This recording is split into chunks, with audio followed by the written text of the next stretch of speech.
Escuche ahora, a medida que describo, las 5 fases de Korotkov. El primer sonido que va a escuchar es un leve golpeteo que señala la fase Korotkov 1.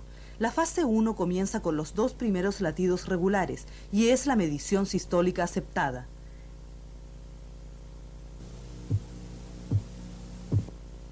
Al comienzo de la fase Korotkov 2, el golpeteo está acompañado de un murmullo o de sonidos de crujidos.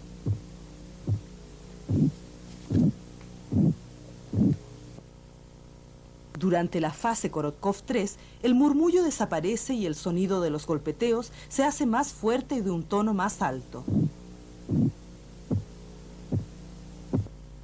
Durante la fase Korotkov 4, el sonido de los golpeteos baja de tono y el sonido se amortigua.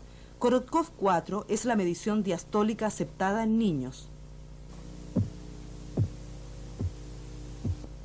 No se debe registrar la fase 4 sin la fase Korotkov 5, que es la desaparición de todo sonido.